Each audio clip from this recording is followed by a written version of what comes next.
chez AgriTV, nous sommes conscients que chaque fois que nous dénonçons les pratiques frauduleuses ou malsaines de certains acteurs du secteur agricole ou agro-industriel, notre chaîne subit de graves restrictions. Parce qu'effectivement, ces dénonciations n'arrangent pas beaucoup d'acteurs. Néanmoins, nous ne pouvons pas nous taire face à certaines pratiques de quelques-uns de nos pairs qui mettent en danger la santé des consommateurs et la réputation des produits que nous nous battons à mettre sur le marché. En effet, il est certain que la course effrénée vers le gain ou alors les besoins de limiter au maximum les pertes pour certains acteurs a des pratiques hors la loi. Or, nous devons l'avoir en tête. On ne peut pas rechercher du profit en mettant en danger la santé d'autrui, en mettant en danger la santé du consommateur qui est celui qui nous donne de l'argent. Dans le secteur agricole ou agro-industriel, ce que nous fabriquons, ce que nous mettons sur le marché est destiné à être ingéré, est destiné à être mangé. Ça veut dire que la moindre faille a un impact sur la santé de celui qui est censé le consommer. Donc, il faut être conscient de la responsabilité qu'on a quand on vend ou quand on donne un produit agricole ou agroalimentaire à quelqu'un. C'est destiné à être mangé, c'est destiné à aller dans notre organisme, dans l'organisme des clients, dans l'organisme du consommateur. Actuellement, on note une recrudescence de certaines maladies dans nos pays, notamment le cancer. Et le produit utilisé frauduleusement dans l'alimentation dont nous souhaitons vous parler dans cette vidéo est un produit qui a été classé hautement cancérigène. Il s'agit du formol. Le formol, encore appelé méthanal ou formaldéhyde ou encore aldéhyde formique, est un composé organique de la famille des aldéhydes.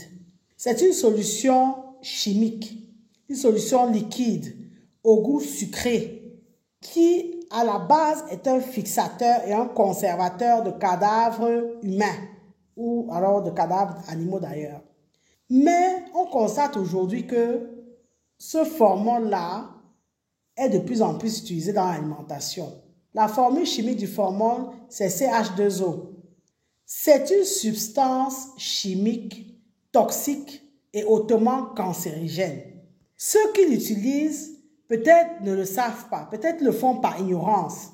Les personnes qui l'utilisent dans l'alimentation, les personnes même qui mettent à disposition de ces commerçants ou de ces agriculteurs le formol, peut-être ne savent pas l'impact de leur acte. Le formol est hautement cancérigène. Le formol est toxique et c'est un cancérigène avéré chez l'homme. Le formaldéhyde est classé comme cancérigène avéré chez l'homme.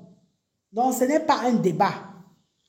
Donc, l'utilisation dans les aliments du formol, du formaldéhyde ou de l'aldéhyde formique ou du méthanal est dangereuse. Ça compromet la sécurité des consommateurs et peut avoir des conséquences graves sur leur santé. Vraiment, on va dire que plusieurs personnes sont ignorantes, mais nous essayons sur cette chaîne de donner l'information.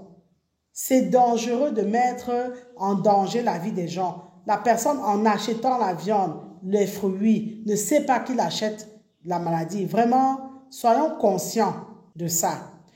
C'est un fléau qui sévit dans nos pays. Plusieurs personnes vont découvrir l'usage de formol dans l'alimentation, peut-être à travers cette vidéo, et ces personnes-là ne vont pas savoir comment le formol est utilisé dans l'alimentation. Déjà, il faut savoir que les personnes qui utilisent le formol, les commerçants qui utilisent le formol, le font pour accélérer la croissance des fruits et d'autres produits. Certains commerçants véreux vont utiliser le formol pour faire mûrir les fruits. Ils vont accélérer la croissance de certains fruits grâce au formol. Il va s'agir par exemple des fruits comme la banane, de certains légumes. On va avoir du plantain.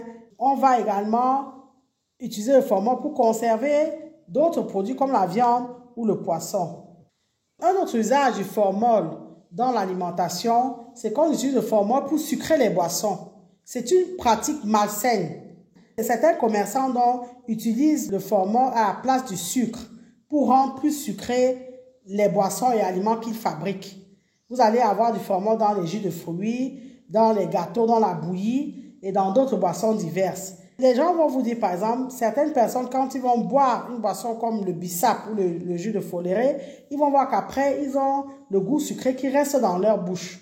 Donc, pour faire, par exemple, le bissap, certaines personnes utilisent donc le formol. Parce qu'on vous a dit, le formol est un produit liquide qui a un goût sucré, un goût vraiment sucré.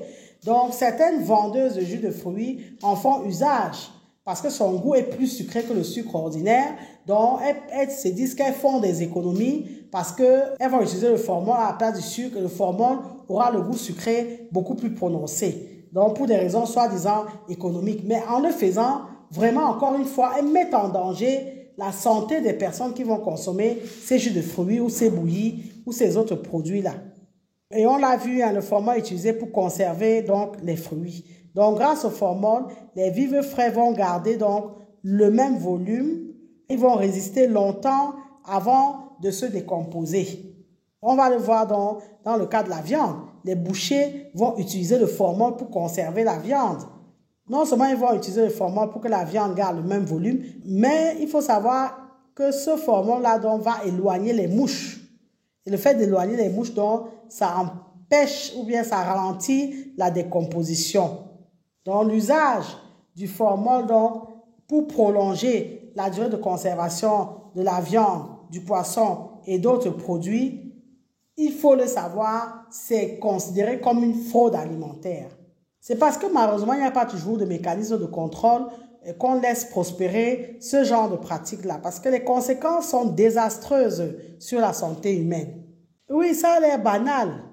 On voit les fruits mûrir, on consomme des boissons sucrées au formol, on consomme de la viande ou du poisson conservé au formol, mais les conséquences sont désastreuses. L'inhalation ou l'ingestion du formol peut entraîner énormément de conséquences. Vous pouvez avoir des brûlures des voies digestives. Vous allez ressentir des maux de tête, des nausées. L'ingestion de formol va causer des brûlures par corrosion à la bouche, à la gorge et même au tube digestif. Vous allez vomir du sang. Il faut savoir qu'une fois que vous avez ingéré le formol, ça va se convertir en acide formique. Et cet acide-là peut donc créer des dégâts. Vous pouvez avoir des lésions au foie, aux reins, entraînant des jaunisses, des hépatites. Vous pouvez avoir une acidose métabolique, etc., etc. Donc, vraiment, vous allez avoir énormément de troubles. Et on ne va pas forcément le lier à ce que vous avez mangé. Vous avez par exemple des personnes qui ont consommé du jus mélangé au formol qui vont vous dire qu'après avoir ingéré, ils ont vomi du sang. Mais quand ils vomissent du sang ou bien quand ils sont empoisonnés, on ne va pas forcément lier ça au formol. Ayez en tête que le facteur cancérigène du formol n'est plus à démontrer. Et consommer à une très grande quantité, il peut conduire à la mort. Ça, c'est certain. C'est médicalement prouvé. Et autre chose, il faut savoir que le goût sucré du formol, contrairement au sucre naturel, va durer dans votre bouche plusieurs heures après la consommation. Donc, les gens qui vont prendre du bissap ou un autre jus mélangé avec du formol vont vous dire que toute la journée, leur langue reste sucrée. Mais eux, ils ne vont pas lier ça au formol. Ils ne vont pas savoir que ce jus a été fait avec du formol. Mais en fait, si vous buvez un jus et que quelques heures après, votre langue reste sucrée, soyez alertés. Parce que le sucre naturel, quand vous finissez de boire, l'effet passe au bout de quelques minutes. Le danger n'est pas seulement pour le consommateur, mais c'est également pour la personne qui utilise le formol pour faire ces produits-là. Donc, même la personne qui fournit les produits mélangés au formol, que ce soit le boucher, la vendeuse de jus de fruits, etc., etc., s'expose. On le sait, la substance est cancérigène et mortelle. Comme on le voit, les conséquences sont désastreuses.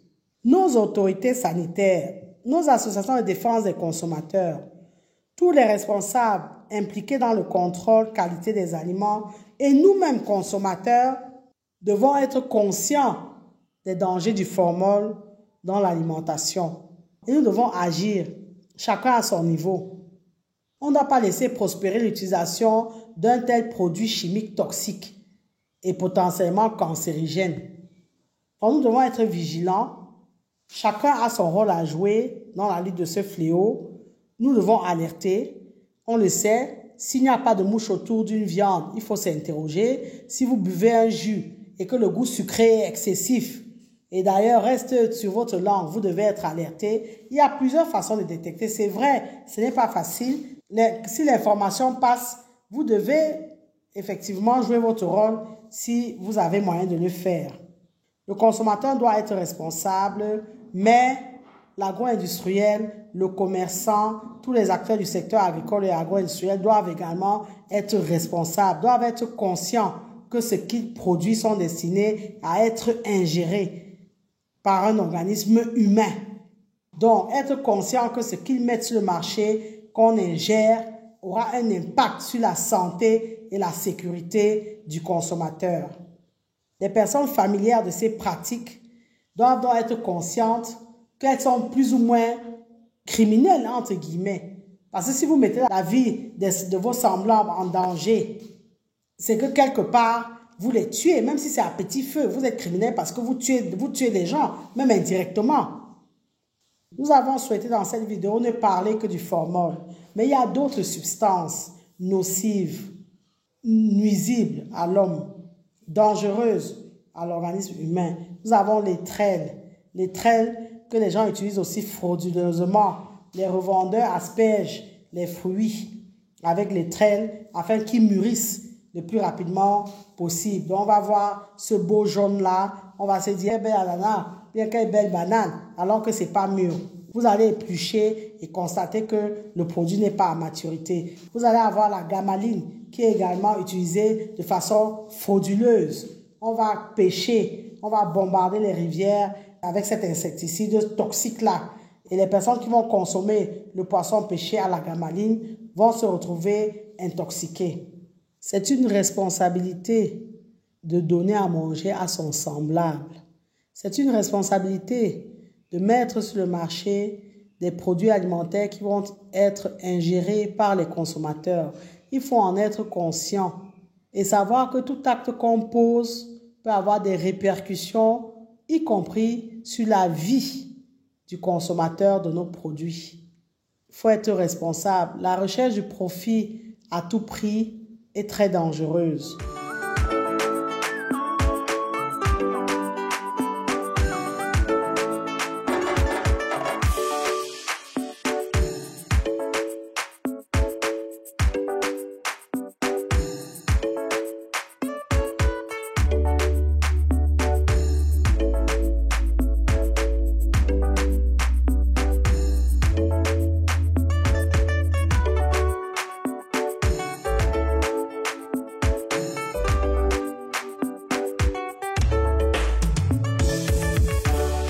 Merci de liker, partager et commenter la vidéo si vous pensez qu'elle vous a été utile. Abonnez-vous à Agri TV Web et activez la cloche de notification pour ne pas manquer nos prochaines publications. Et rappelez-vous toujours que savoir est le point de départ, mais c'est agir qui fait et qui fera toujours toute la différence. Maintenant que vous savez, place à l'action.